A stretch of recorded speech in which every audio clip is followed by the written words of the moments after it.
want to overdo my welcome, you know. Now, I've been knocking around, you know. Now, you consider yourself now a stand-up comedian or a big movie star? I don't know what I am. I'm still trying to find the right woman. Are you kidding? Really? Love. That looking for love is tough, Johnny. Yeah. Tough to find the right woman. You kidding? Yeah. And love. What is love? Love is an extension of light.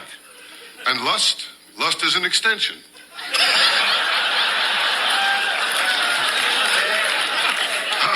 No, it's tough to find a woman, Johnny. It's tough. I'm lonely. You have lonely no guy, idea. huh? Oh, you have no idea how lonely I am.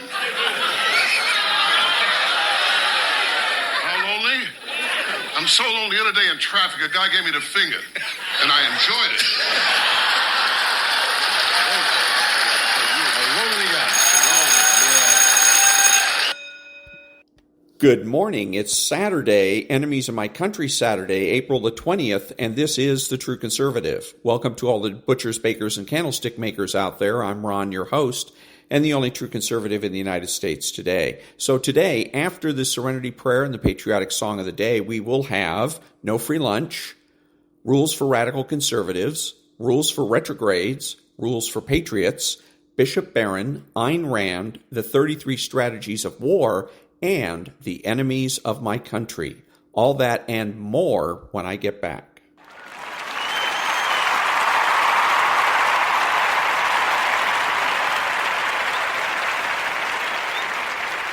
God, grant me the serenity to accept the things I should not change, the courage to change the things I should, and the wisdom to know the difference. Amen.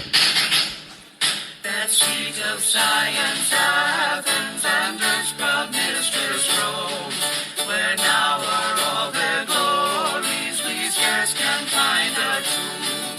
Then guard your rights, Americans, nor stoop to lawless sway. Oppose for North America.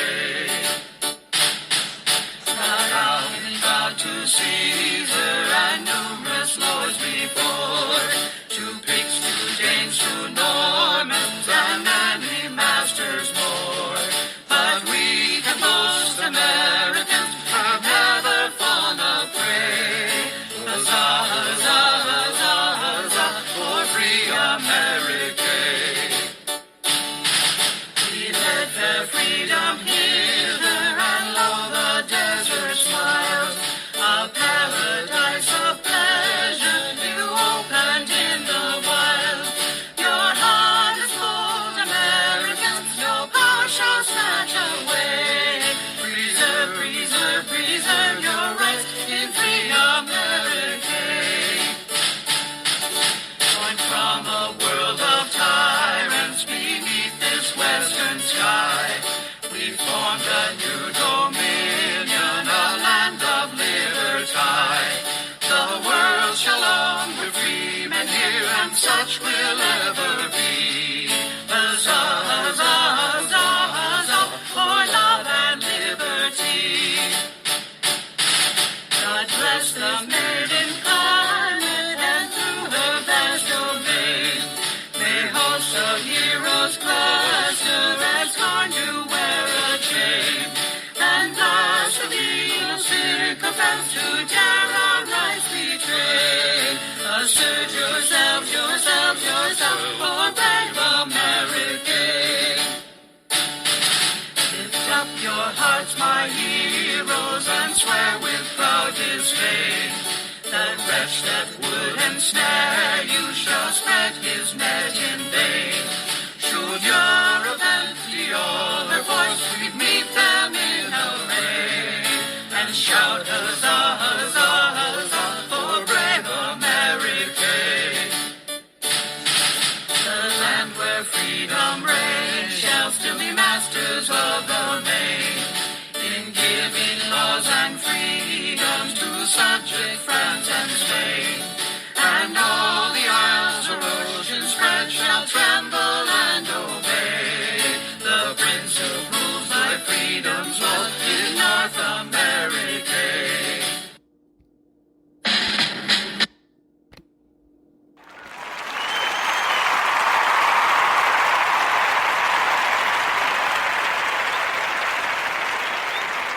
Thank you. And now, there's no free lunch. 250 Economic Truths by David Bahnsen. Capitalists are motivated not chiefly by the desire to consume wealth or indulge their appetites, but by the freedom and power to consummate their entrepreneurial ideas. George Gilder. Anyone who has spent any time with a serial entrepreneur knows this to be true, that while the profit motive and quality of life considerations drive ambition to a degree, they can't hold a candle to the innate desire to act, produce, create, and grow. The delivery and execution of an idea is at the heart of successful entrepreneurship, and profits merely follow. Somewhere in all of this will be consumption, yet fundamentally the driver of entrepreneurship is always the combination of the vision, dream, and passion of the entrepreneur. And that was There's No Free Lunch by David Bahnsen. Back in a minute.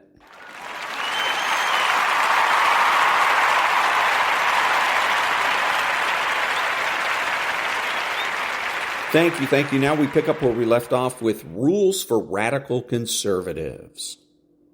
Which brings us to corollary number 1. Forget being liked. You don't have time for a popularity contest, especially insofar as we're concerned. Take the battle to us at every opportunity. After all, we never stop.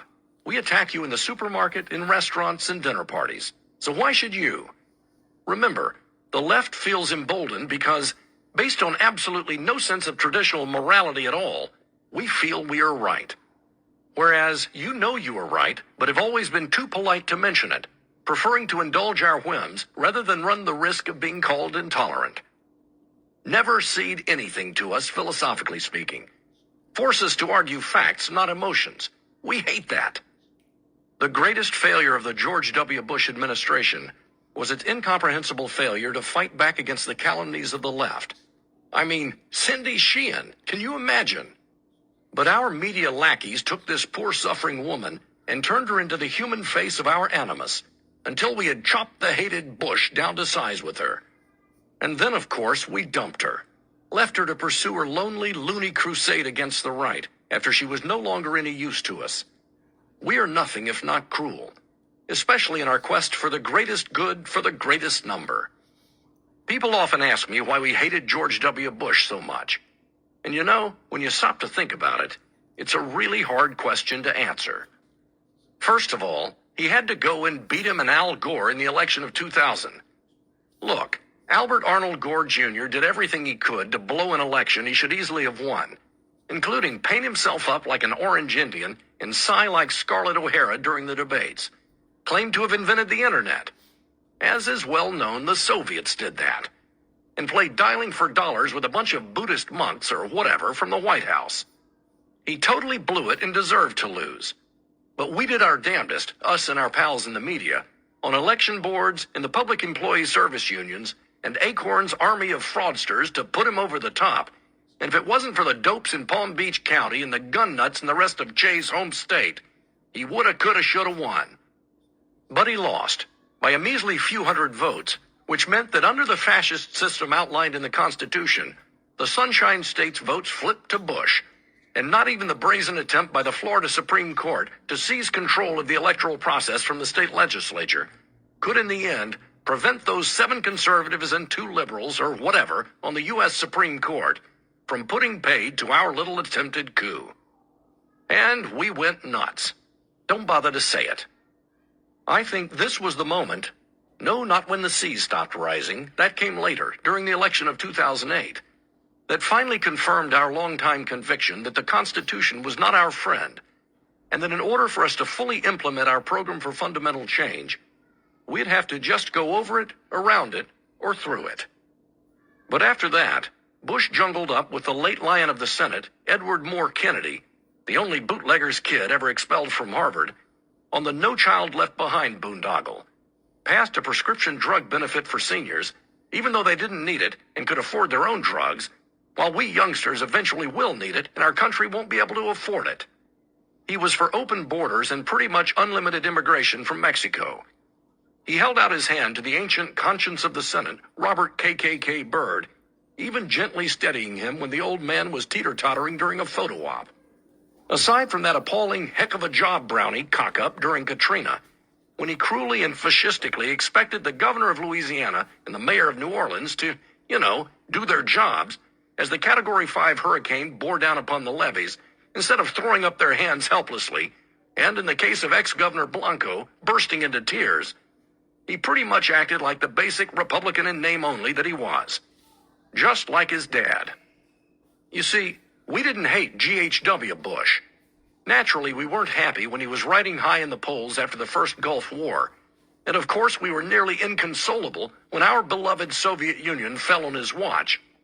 But Bush's lackadaisical response to that dreadful event, leaning back in his chair and barely reacting to the news that the goal of American foreign policy for 40 years had just been achieved, told us more than mere words that he was, at heart, a State Department stability kind of guy, and that he was almost as sorry as we were to see the Soviets crack up. Once we realized that about him, it was but the work of a moment to finish him off with a young Bill Clinton and get the process of selling out the country to the Chinese in exchange for campaign cash seriously underway. The reason we came to despise Bush so was that after 9/11, he didn't remain the dumb, inarticulate, Connecticut-born, Texas-bred liberal Republican we had him pegged for. We could have forgiven him his tax cuts, especially since the play-nice Republicans allowed our minority to force through a sunset measure, thus ensuring the return of America's wealth to its rightful owners, the federal government.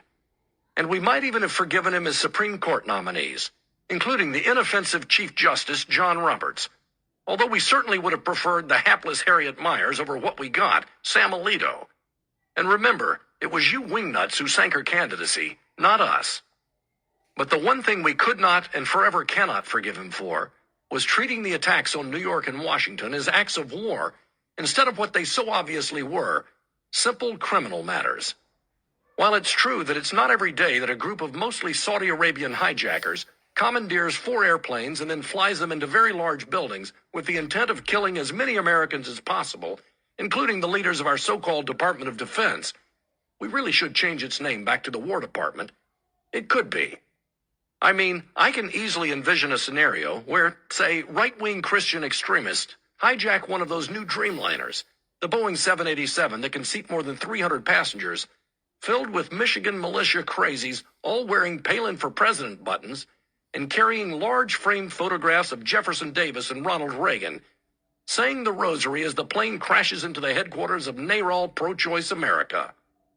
It was quite obvious to us that the tragedy of 9/11 was what happens when you let religious extremism get a grip on the body politic, which is why we immediately went into hysterical overdrive concerning Bush's neo-theocracy. After all, moral equivalence is one of our favorite trump cards. And after the requisite period of mourning, where our congressional leaders were forced by decency to stand on the Capitol steps singing "God Bless America," the irony is too delicious, we soon enough were merrily encouraging our stooges in the media to climb back into the parrot cages and start squawking about how the Christian right was every bit as bad. Thankfully, by the end of 43's regime, the hapless president was little more than a punching bag. Even years later, he continues to absorb punishment, blame for all the ills that currently bedevil America. So it's well past time you learned Mammoth Chicago way. They put one of yours in the hospital, you put one of theirs in the morgue. Yep, truth to tell, and I am nothing if not truthful, Bush did only one thing wrong in the aftermath of September 11. Up to that point, he was reading The Pet Goat to those school kids in Florida, which, considering his education at Yale and Harvard, was just about his speed, and futzing with government around the edges, and not having a very clear idea about anything else. The famously tongue-tied president, selected, not elected, as we like to say, even though, I remember now, the vote in the Supreme Court was 7-2 in finding Equal Protection Clause violations in the Florida recount, and 5-4 in finding that the Florida Supreme Court had overstepped its authority in overruling the state legislature's election laws, bid fair to be a one-term, I'm not Bill Clinton, typically Bushian wonder, unable even to muster his father's sinister CIA connections, or patrician inabilities with a common cash register. And what was that one thing? He took Mamet's advice. He fought back. Therefore, And that was the next part of Chapter 21 from Rules for Radical Conservatives by David Kahane. Back in a minute.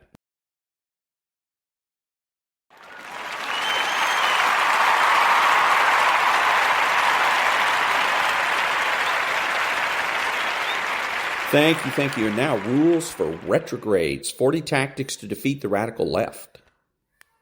Rule 37. You don't need to be a member of a certain class of people to address an issue related to or stemming from said class of people. I often hear radicals brushing off retrograde arguments solely on the basis that the retrograde making a point is not a member of the class that would be affected by his policy proposal. One often hears, when debating affirmative action, things like, "What would a white man know about the struggles to overcome discrimination?" When debating abortion, one often hears tropes like, "What interest does a man have in a discussion of women's bodies?" When speaking of redefining marriage to accommodate the perverted lusts of homosexuals, we hear, "What interest does a privileged, straight, cisgendered male have in controlling whom people may love?" The asinine presumption underlying these pointed questions is that one can only know truth from experience, as opposed to reasoning to it a priori. No one, not even the most obtuse radicals, actually believes this, though. If it were the case that only someone in a class directly affected by a law should be able to lend his voice to a public policy debate thereon, then only suicide victims could lobby for or against anti-suicide laws. If it were the case, then only people who had previously jumped off a cliff could warn their friends not to jump off a cliff. The nature of the human intellect is such that we don't need to have experienced the effects of an idea as a precondition for saying that the idea is good or bad. We have the power of deduction, the power of reasoning, that guides us to determine whether something is good or evil before we've experienced it firsthand. If we could only know things experientially, then Adam and Eve would have been justified in eating the forbidden fruit, because prior to eating it, they wouldn't have been able to know whether it was truly good for them or bad for them. Radicals try to control who can say things in an effort to silence the maximum amount of dissenting voices. It redounds to the benefit of radicals to set the ground rules of debate in a way that precludes as many erudite retrograde voices as possible from entering into a policy discussion. Do not ever let a radical tell you that you are the wrong type of person to make a point. To put one's finger on the scale of public discourse is to control its outcome. We cannot abide this. The idea that only members of a certain class can opine about matters particularly affecting that class has been silently incorporated even into conservative praxis.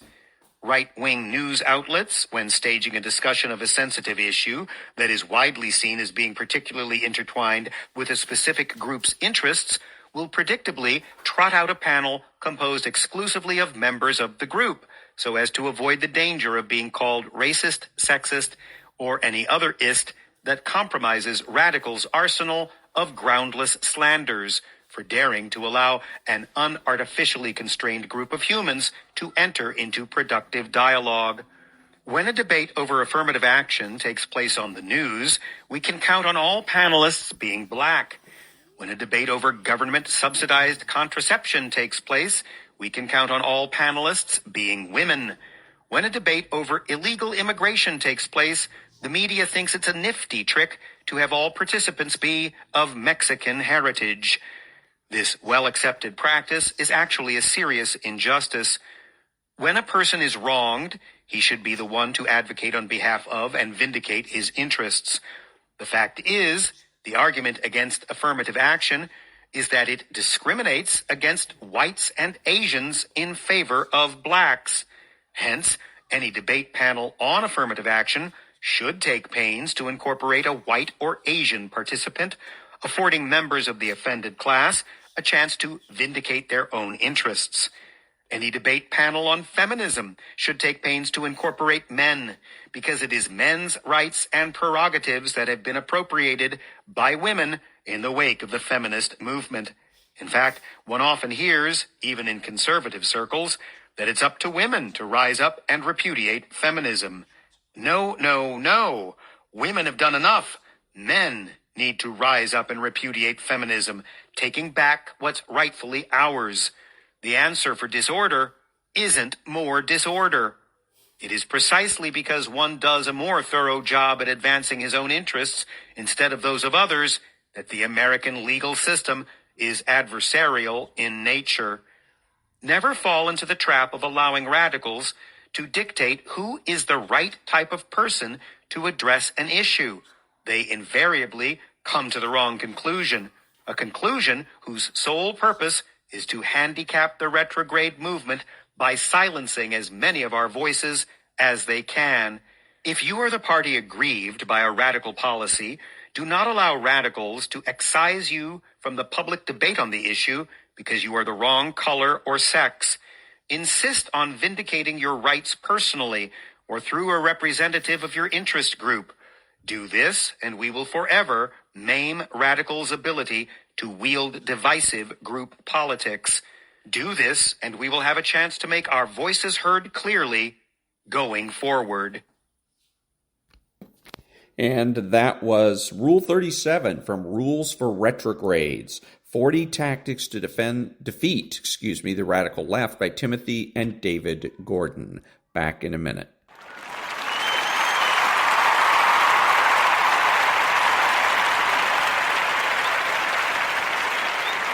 Thank you. Now we pick up where we left off with Rules for Patriots. Chapter 8. Commandment number 7.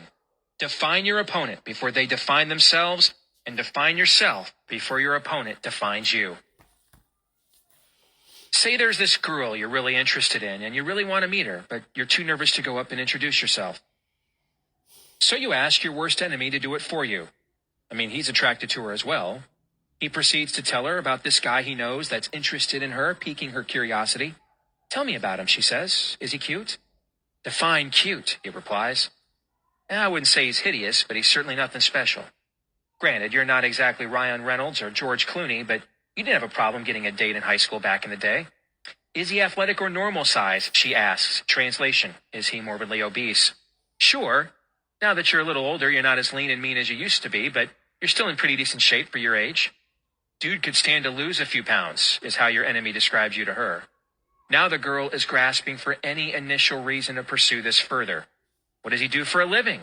That's her final inquisitive attempt to give you a chance.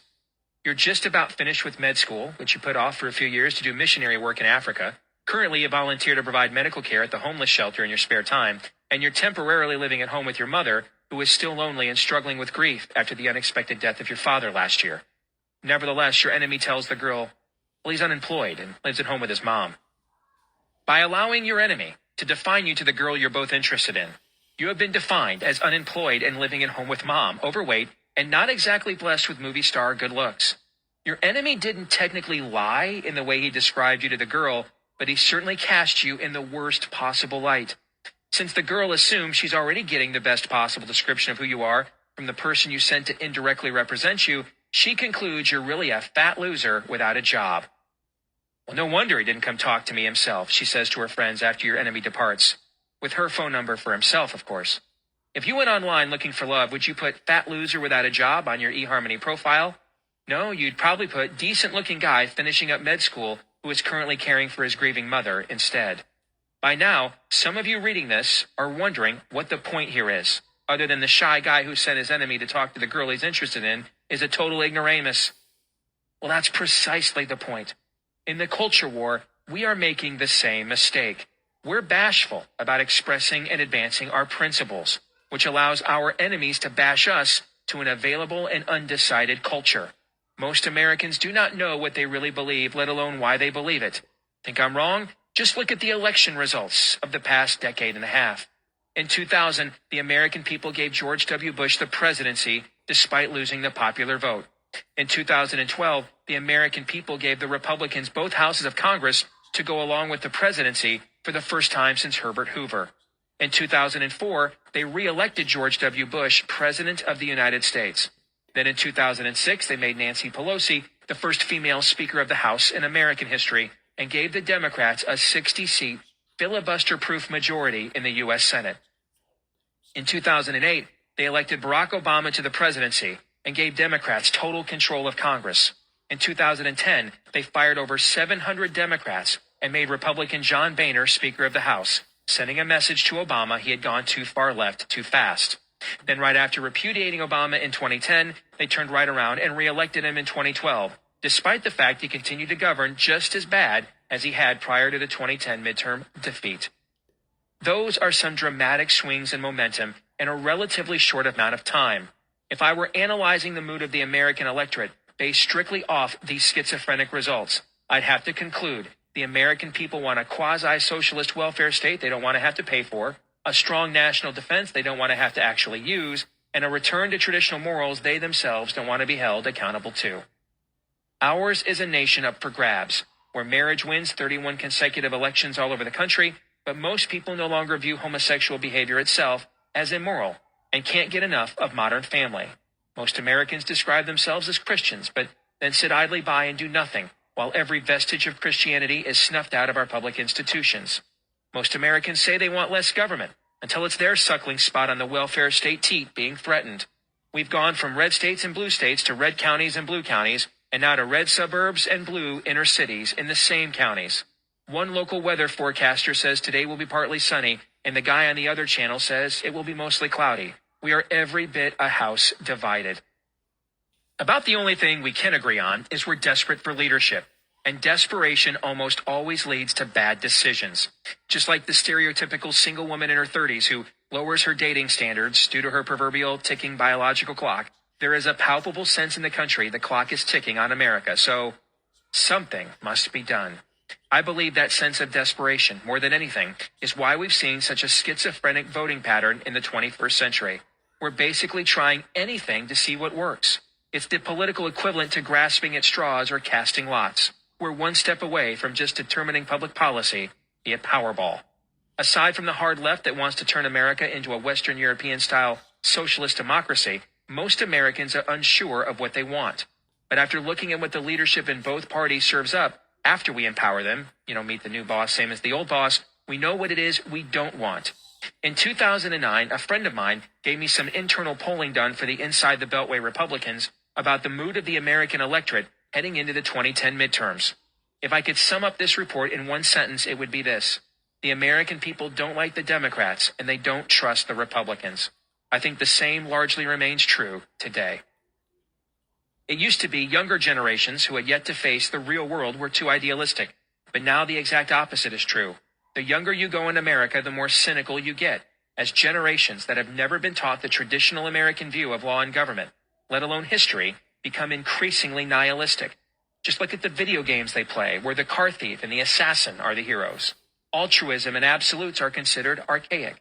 For 50 years, Superman was America's comic book secular messiah. Nowadays, the concept of someone doing good just because it's objectively good and not being conflicted about whether it's actually good or not just doesn't resonate with this generation. So Batman, the damaged vigilante who tightropes the razor's edge between light and dark, he's the alpha supermale instead. Now maybe it's just me, but I actually see this as a tremendous opportunity for us. A theologian by the name of D.A. Carson observes that truth in a culture tends to work in a 3-generation cycle. What one generation believes, the next generation assumes, and the third generation rejects. Obviously, the truth that Carson is specifically referring to in his philosophical study is the gospel. But since the gospel played such a pivotal role in the making of America in the first place, it could be argued his analysis applies to our current cultural condition as well. The greatest generation was the last one to truly embrace the foundational framework of the American way, e.g. personal responsibility, rugged individualism, American exceptionalism, etc. The next generation, the baby boomers, immediately began to splinter. Some formed what David Horowitz describes as the New Left, thus sparking the so-called culture war. The majority of that generation, Republican and Democrat, just assumed the beliefs of their parents in the greatest generation. but it only takes one bad apple to ruin the whole bunch. With most of the baby boom generation on cruise control, the new left takes over the leadership of the Democrat Party and also takes control of most of the media, pop culture, and education infrastructure in the country. Now the third generation, adults my age and younger, have all but rejected what their grandparents believed to be true. Thank you. And that was Rules for Patriots, How Conservatives Can Win Again by Steve Deese. I want to remind you that you kind of need to take this, everything that he's saying with a grain of salt, because he makes the mistake that all of the other conservative talk show hosts make, and that is that he assumes that it is politics that shapes our society. And that's not true. It is culture that shapes our society and society that shapes our politics. So you have to take it, what he's saying, again, with a grain of salt, and not take it too seriously, because and it all sounds so very apocalyptic, where he's talking about the breakdown of, we're a divided society. So what? We've always been divided. We have 50 states. We were designed to be divided. So don't take him too seriously. Remember that it is a culture that drives everything, and culture is in my hands and your hands. You can be conservative, you can have a conservative family, and you can surround yourself with conservatives. And then who cares what Washington does? Back in a minute.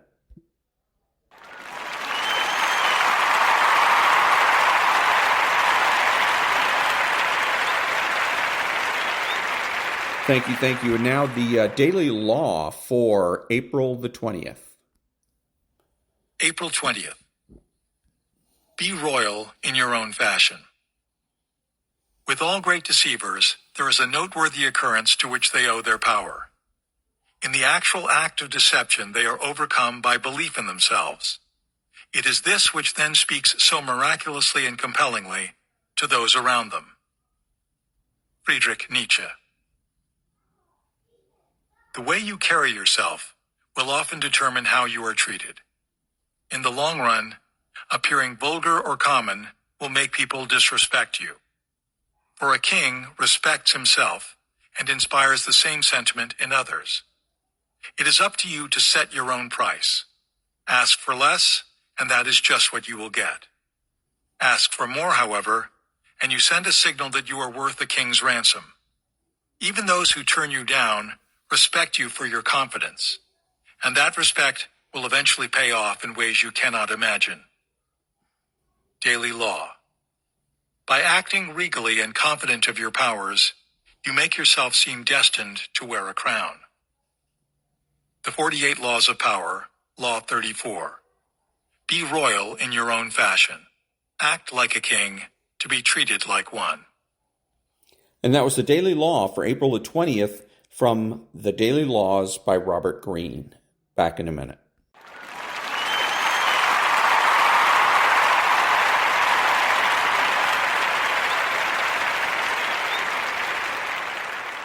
Thank you. Now, Bishop Robert Barron. The hybrid quality of the human being is key to a lot of our poetry and a lot of our drama and a lot of the tension and beauty of being human. We're both physical and spiritual. We're like animals and we're like angels. We're very much of the earth and we're like other animals. That's now coming from the dust of the earth, as Genesis puts it, in not scientific language, but poetic language, but making much the same point that we're of the earth. Good. And we should never forget that. But at the same time, we're more than animals. There's a qualitative difference between even the highest of the animals who are simply of the earth and us who are of the earth. But we also have, and here's that lovely idea, the Ruach Adonai, the breath of the Lord, breathing into us what makes us distinctively human. This is our mind, our wills, our freedom, our properly spiritual capacity. So Genesis says it here in poetic language of God breathing into us, and then we earthly animal things become a living being. And that was Bishop Robert Barron. Back in a minute.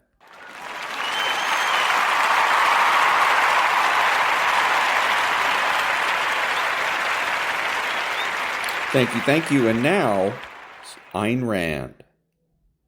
Not tell men to suffer, but to pursue enjoyment and achievement here on earth. Capitalism does not tell men to serve and sacrifice, but to produce and profit. Capitalism does not preach passivity, humility, resignation, but independence, self-confidence, self-reliance.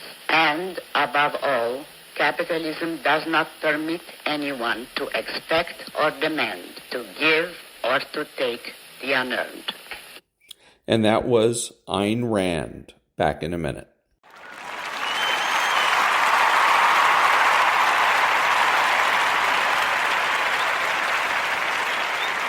Thank you. If you're a Democrat, a right-thinking Democrat, you need to vote Republican and become a Republican. We are the true party of government. We are the ones that love government. The Democrat Party just loves power. Back in a minute.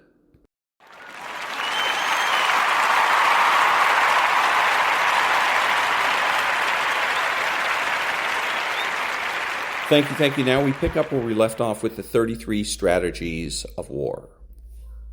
That is why we so desperately strain to maintain order, and why people acting irrationally can be terrifying.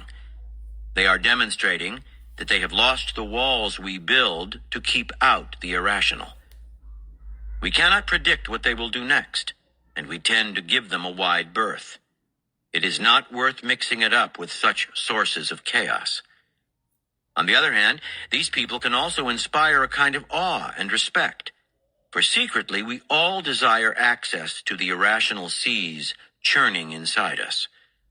In ancient times, the insane were seen as divinely possessed.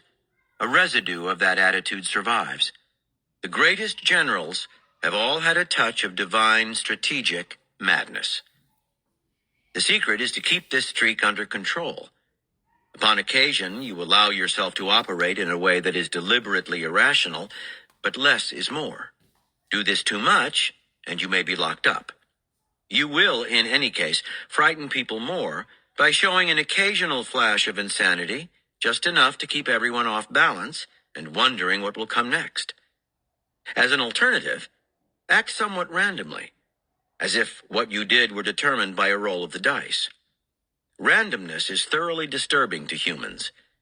Think of this behavior as a kind of therapy, a chance to indulge occasionally in the irrational as a relief from the oppressive need to always seem normal. Keep the wheels in constant motion. The unconventional is generally the province of the young, who are not comfortable with conventions and take great pleasure in flouting them. The danger is that as we age, we need more comfort and predictability and lose our taste for the unorthodox. This is how Napoleon declined as a strategist. He came to rely more on the size of his army and on its superiority in weapons than on novel strategies and fluid maneuvers. He lost his taste for the spirit of strategy and succumbed to the growing weight of his accumulating years. You must fight the psychological aging process even more than the physical one, for a mind full of stratagems, tricks, and fluid maneuvers will keep you young. Make a point of breaking the habits you have developed, of acting in a way that is contrary to how you have operated in the past. Practice a kind of unconventional warfare on your own mind. Keep the wheels turning and churning the soil so that nothing settles and clumps into the conventional. By Julius Caesar. No one is so brave that he is not disturbed by something unexpected. Historical examples. 1. In 219 BC, Rome decided it had had enough of the Carthaginians, who had been stirring up trouble in Spain, where both city-states had valuable colonies. The Romans declared war on Carthage and prepared to send an army to Spain, where the enemy forces were led by the 28-year-old general Hannibal. Before the Romans could reach Hannibal, though, they received the startling news that he was coming to them. He had already marched east, crossing the most treacherous part of the Alps into northern Italy. Because Rome had never imagined that an enemy would attack from that direction, there were no garrisons in the area, and Hannibal's march south toward Rome was unimpeded. His army was relatively small. Only some 26,000 soldiers had survived the crossing of the Alps. The Romans and their allies could field an army of close to 750,000 men. Their legions were the most disciplined and feared fighters in the world, and they had already defeated Carthage in the First Punic War 20-odd years earlier. But an alien army marching into Italy was a novel surprise, and it stirred the rawest emotions. They had to teach these barbarians a lesson for their brazen invasion. Legions were quickly dispatched to the north to destroy Hannibal. After a few skirmishes, an army under the Roman consul Sempronius Longus prepared to meet the Carthaginians in direct battle near the river Trebia. Sempronius burned with both hatred and ambition. He wanted to crush Hannibal and also to be seen as the savior of Rome. But Hannibal was acting strangely. His light cavalry would cross the river as if to attack the Romans, then retreat back. Were the Carthaginians afraid? Were they ready to make only minor raids and sorties? Finally, Sempronius had had enough and went in pursuit. To make sure he had sufficient forces to defeat the enemy, he brought his entire army across the freezing cold river. It was wintertime, all of which took hours and was exhausting. Finally, however, the two armies met just to the west of the river. At first, as Sempronius had expected, his tough, disciplined legions fared well against the Carthaginians. But on one side, the Roman lines were made up of Gallic tribesmen fighting for the Romans, and here, suddenly, the Carthaginians unleashed a group of elephants ridden by archers. The tribesmen had never seen such beasts. They panicked and fell into a chaotic retreat.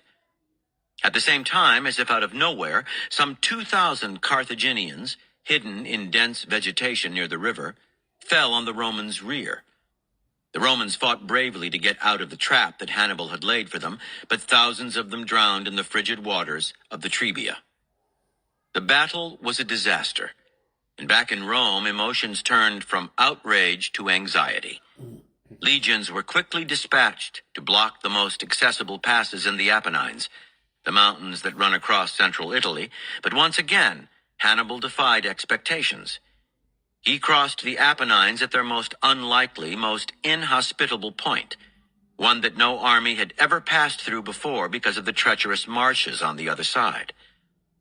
But after 4 days of trudging through soft mud, Hannibal brought the Carthaginians to safe ground. Then, in yet another clever ambush, he defeated a Roman army at Lake Trasimena, in present-day Umbria. Now his path to Rome was clear. In a state of near panic, the Roman Republic resorted to the ancient tradition of appointing a dictator to lead them through the crisis. Their new leader, Fabius Maximus, quickly built up the city's walls and enlarged the Roman army, then watched perplexed as Hannibal bypassed Rome and headed south to Apulia, the most fertile part of Italy, and began to devastate the countryside. Determined first and foremost to protect Rome, Fabius came up with a novel strategy. He would post his legions in mountainous areas where Hannibal's cavalry would be harmless, and he would harass the Carthaginians in a guerrilla-style campaign, denying them supplies and isolating them in their positions so far from home. Avoiding direct battle with their formidable leader at all costs, he would defeat them by exhausting them. But many Romans saw Fabius's strategy as disgraceful and unmanly. Worse, as Hannibal continued to raid the countryside, he hit none of Fabius's many properties, making it seem as if the two were in cahoots. Fabius became more and more unpopular. Having razed Apulia, Hannibal entered a fertile plain in Campania to Rome's south, terrain that Fabius knew well. Finally deciding he had to act or be thrown out of power, the dictator devised a trap. He stationed Roman armies at all the exit points from the plain, each army close enough to support the other. But Hannibal had entered Campania through the eastern mountain pass of Alephi, and Fabius had noticed that he never left by the same route he entered. Although Fabius kept a sufficiently large Roman garrison at Alephi just in case, he reinforced the other passes in greater numbers. The beast, he thought, was caged. Eventually, Hannibal's supplies would run out, and he would be forced to try to break through. Fabius would wait. In the weeks to come, Hannibal sent his cavalry north, perhaps trying to break out in that direction. He also plundered the richest farms in the area. Fabius saw through his tricks. He was trying to bait the Romans into a battle of his choice. But Fabius was determined to fight on his own terms, and only when the enemy tried to retreat from the trap. Anyway, he knew Hannibal would try to break through to the east, the only direction that afforded him a clean break, into country the Romans did not control. One night, the Roman soldiers guarding the pass at Alephi saw sights and heard sounds that made them think they were losing their minds. An enormous army, signaled by thousands of torches, seemed to be heading up the pass, covering its slopes, accompanied by loud, bellowing sounds, as if possessed by some evil demon. The army seemed irresistible, far larger than the maximum estimate of Hannibal's strength. Afraid that it would climb above them and surround them, the Romans fled from their garrison, abandoning the pass, too scared even to look behind them. And a few hours later, Hannibal's army came through, escaping from Fabius's cordon. No Roman leader could figure out what Hannibal had conjured up on the slopes that night, and by the following year, Fabius was out of power. The consul Terentius Varro burned to avenge the disgrace of Alephi. The Carthaginians were encamped near Cannae, in southeastern Italy, not far from modern Bari. Varro marched to face them there, and as the two armies arrayed themselves in ranks to meet in battle, he could only have felt supremely confident. The terrain was clear, the enemy was in full view, there could be no hidden armies or last-minute tricks, and the Romans outnumbered the Carthaginians by 2-1. And that was the latest of the chapter 24 from The 33 Strategies of War by Robert Greene. Back in a minute.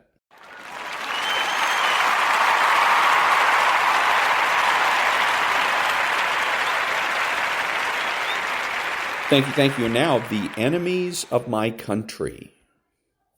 54.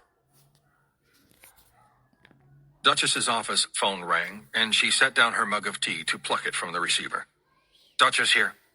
A male answered. I've got David Rivers on the secure relay. She felt her stomach grow warm. When her first call to David went unanswered, she instinctively assumed he was the suspect at large who had fled the metalworking facility. By the time her next half-dozen calls were met with the same fate, she was certain of it. Put him through, Duchess said, and push his location tracking to my computer. Yes, ma'am. Stand by. Duchess saw the invitation window appear on her computer screen and clicked it to see a world map that centered on North America before zooming in on the call origin. Hearing a click over the phone line, she said, You've been a difficult man to reach. David Rivers answered, sounding nonchalant. Sorry, slept in this morning. What's up? Where are you? She asked. At home. No, you're not. And with your wife out of town, I'd like to think you're either having an affair or you woke up drunk in a gutter somewhere. Knowing you, I'd suspect the latter. She continued watching her computer screen, frowning as the call location was confirmed. Hang on. He paused, then said, You're right. Thought it was my house, but this is actually a gutter. But you work for the Christians in Action. Shouldn't you be able to trace this? Duchess felt her jaw settle. I have, and it's pinging you in eastern Los Angeles. Since you don't have the sophistication to reroute a call like that, I'll take that as hard evidence that Ian is assisting you. Now, Duchess. Who says I can't be devastatingly handsome and technically proficient? She felt a hot pit of anger welling up in her stomach and rising into her chest. I've heard some disturbing news about 2 killings in Charlottesville. I heard about that too. Murders at a metalworking factory, I think it was. Strange times we live in. 2 murders, Duchess said, at the business formerly belonging to your wife's parents. We're well outside the bounds of coincidence. Was it the same business? Good thing my father-in-law wasn't present, but just because I live in Charlottesville doesn't mean I control everything that happens in it. Who knows what criminal miscreants pulled off that stunt? So you're denying it was your team? Categorically. I'm glad to hear that. I'm going to need you all to report to the flagpole so you can tell me that while hooked up to a polygraph. Sure. Let's pencil something in after the holiday. I'll rephrase. The clean-out team arrived to find your ISOFAC devoid of agency-issued equipment that is currently at large in blatant violation of a mile-long list of legal statutes. You and your men have exactly 30 minutes to turn yourself over to the authorities, who will detain you until agency reps arrive to transport you. Or else... what? After hearing your denial, it's quite clear you have a vivid imagination. So you tell me. There was a long pause before David replied, instead of being worried about me and my team, maybe you should start looking at why that factory was raided.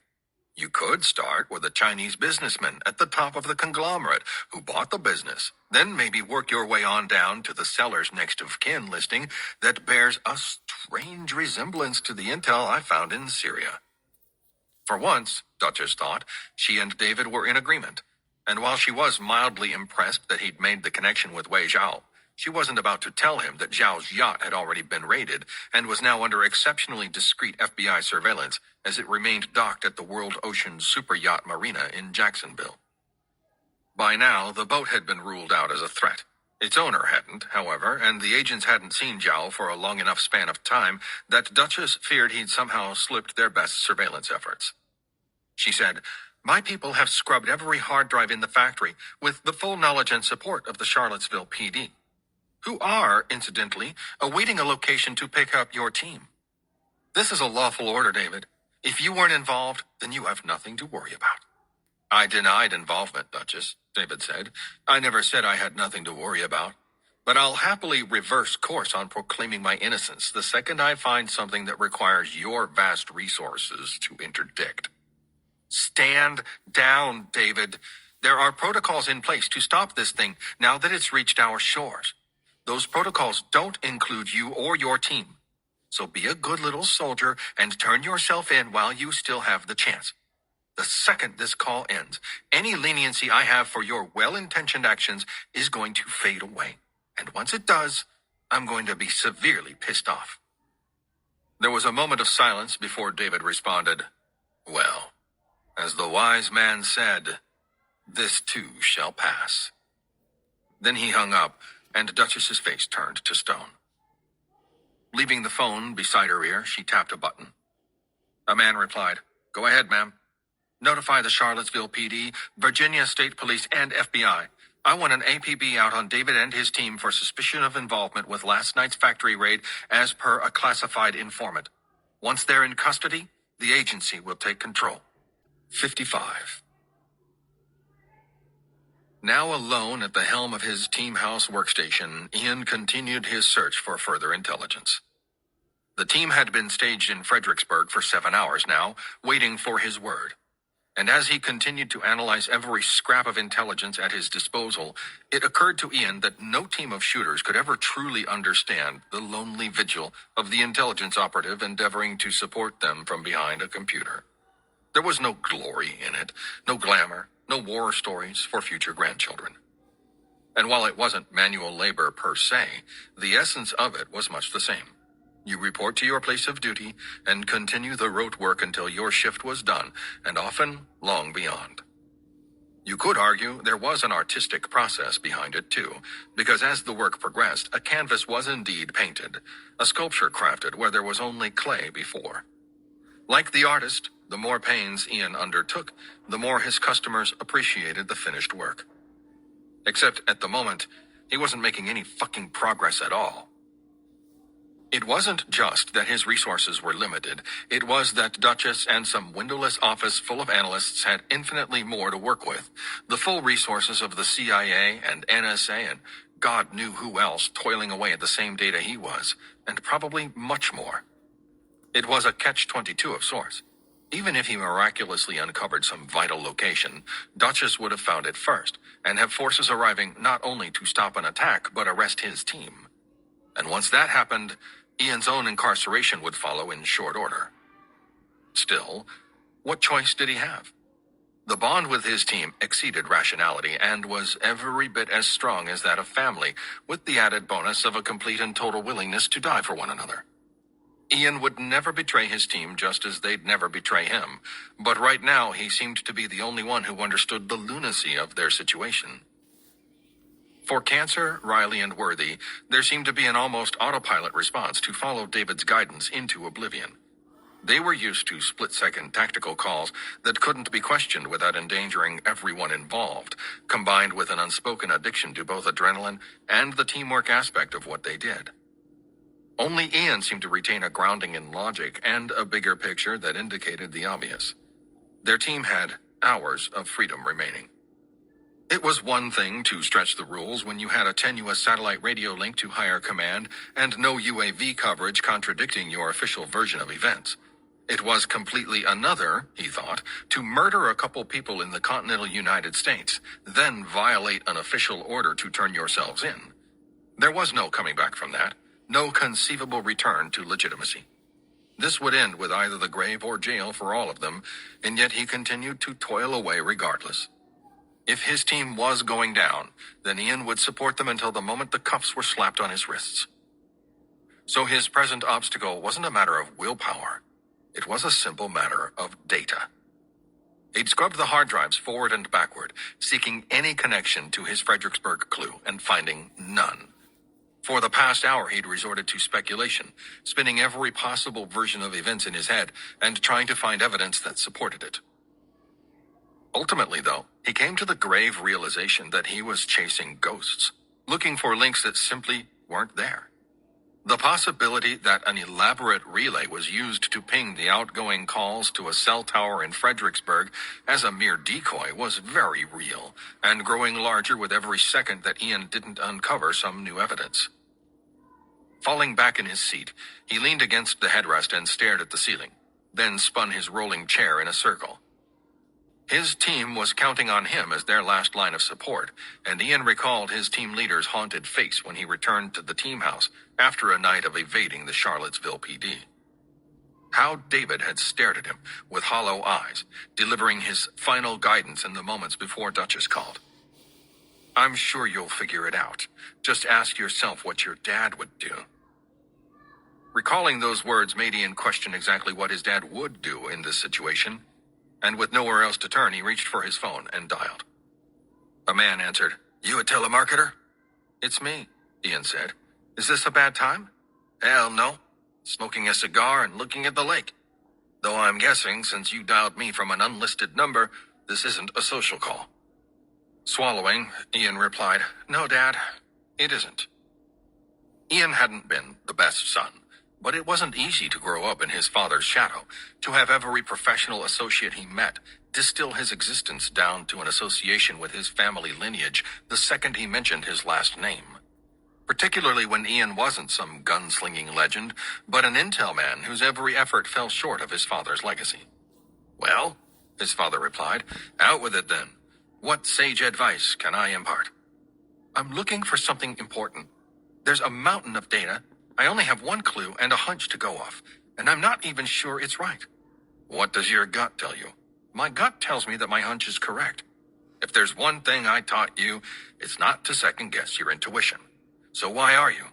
"Why am I?" Ian asked, feeling irrationally angry at the question. "Because I've been looking for hours, and I haven't made any forward progress."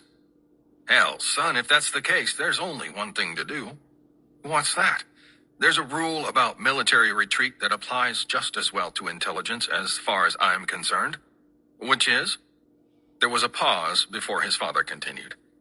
"If you absolutely can't move forward, then move back." Ian felt a cool, tingling sensation race down his spine. His mouth went dry, an eyelid twitching in response to some mental connection spurred by his father's statement. "Dad, I have to go." His father sounded like he was smiling as he replied, "Happy hunting, son." Ian hung up, pulling his chair close to the desk as he reoriented himself at the keyboard with a renewed sense of determination. He assumed the launch assembly had been constructed in Charlottesville, and his gut instinct about the phone clue told him it had since been transported to Fredericksburg. And if it was still there, it was for one of three reasons. because it was being welded to the mobile platform from which the launch would occur, because the rockets hadn't yet arrived, or a combination of both. The only other alternative was if the mobile platform had already departed toward its final target, and if that was the case, he was already too late. So he focused on the only vector he could, doing what his father said and moving backward. Ian went back in time with his intelligence picture, trying to determine how the rockets had made landfall in America. If he could figure out how they'd arrived, he could potentially figure out where in Fredericksburg they'd been sent to. And a transatlantic crossing from Syria to the U.S. had only two options, by air or sea. Ian doubted the former. Few possibilities, short of a privately owned jet, would allow for air travel of such a large cargo load, and even then, the somewhat insane classified security measures of airports in the post-9/11 world made such a smuggling effort almost inconceivable. Zhao could have sent a private jet into Syria, of course, but Ian doubted that would have gone unnoticed by the massive agency efforts to interdict the rockets. The sea, by contrast, was a different story altogether. International waters were the maritime equivalent of the Wild West, a space so vast that any regulatory enforcement became a virtual guessing game of ship locations and cargoes. Even on legitimate freighters coming into major U.S. ports, customs agents could only inspect a tiny fraction of containers. The rest passed through with the aid of little more than thin, serial-numbered metal bands routed through the lock assembly along with the padlock itself. Those bands were replicated easily enough, or bypassed altogether. Enterprising smugglers could simply remove the hinge bolts on the container doors, lay them down without disturbing the seal, and load whatever cargo they pleased before reassembling the unit intact. The end result was a thriving trade for drug transit along international trade corridors, with an untold volume of narcotics reaching their destination among the millions of sea containers transiting the ocean every hour of every day. Hundreds of tons of cocaine were seized each year, and even the most optimistic of law enforcement leadership estimated that massive volume represented less than 10% of the total. But they'd last seen the rockets 5 days ago in Syria, and a quick search told Ian that such freighters took between 10 to 20 days to cross the Atlantic. That wasn't to say that numerous other vessels weren't capable of making that voyage in a fraction of that time, and it was those faster ships Ian directed his attention to, accessing maritime transit records and customs reports in what quickly devolved into a bottomless pit of information. So Ian changed tack and went with a more granular approach. He hacked the U.S. Coast Guard. Well, he thought, hacked was perhaps a strong word for what he did. Many of the records were accessible with an easily penetrated login, owing to the unclassified nature of their exhaustive documentation of all U.S.-flagged vessels, to say nothing of incoming reporting from civilian vessels. There was an open line of communication between any vessel off the U.S. coast and the Coast Guard emergency frequency, and Ian scanned that line of communication for anything amiss. Most of the reports were banal. Engine trouble at sea, victims of heart attacks, or divers with decompression sickness who required aerial transport to land-based medical facilities. But another record caught his eye. A joint Coast Guard and DEA raid of the Scillis, a yacht belonging to one Wei Zhao. Rather than being excited about this development, Ian felt dismayed. Duchess had already investigated the possibility, which was troubling on two fronts. First, she made the connection before he did. And second, she'd exploited it, without any apparent results. So he went back to scouring the banal Coast Guard reports, scanning the data and hoping something would trigger his intuition. It took Ian another 6 minutes to find it, and when he did, he zeroed in on it with a laser-like intensity. On the morning of July 2nd, the offshore fishing vessel Amelia filed a report of a man overboard. The captain's account, corroborated by the rest of the crew, was that a rookie crew member named Robert Swanson had gone out for night watch and never returned. They ostensibly reported his absence as soon as they noticed the next morning, and Coast Guard investigators had boarded the ship to take sworn memorandums. The event was ruled an open and shut accident. An inexperienced man had either fallen asleep, lost his footing as a wave struck, or been stumbling drunk when he'd gone over the side. His cries would have gone unheard over the sounds of the boat engine and sea, and he'd never be seen again.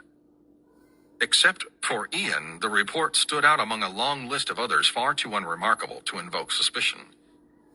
He did the math on the boat's course, and its return to port, There was at least a theoretical possibility that it had recovered some cargo deposited into the sea by the Scillis, and the timing of its return was consistent with transfer of its catch to a Virginia-bound truck prior to the team's raid at the metalworking factory. Then he dug deeper, penetrating the transfer records for fishing boats returning to the Amelia's last port. The collective catch was transferred to trucks owned by 3 separate companies, each taking possession of cargo categorized by tons of fish. One of the names looked inexplicably familiar to him, Blackwood Seafood Company. And upon tracing the business's corporate lineage, he realized why he'd recognized it. Ian had seen that name once before when researching the ownership of Steno LLC, the company that had purchased the metalworking factory from Layla's mother and stepfather. 6 other businesses fell under the corporate umbrella beneath the multinational conglomerate Palvita International, owned and chaired by Chinese billionaire Wei Zhao. He knew what he'd find even as he hammered keystrokes into the computer with all the speed he could manage. Ian's suspicions were confirmed as the screen flashed to the logistical records of Blackwood Seafood Company. A single truck had departed the port for a distribution facility in Fredericksburg, Virginia, and now he had an address. And that was The Enemies of My Country, chapters 54 and 55. This is a book from Jason Casper. Back in a minute.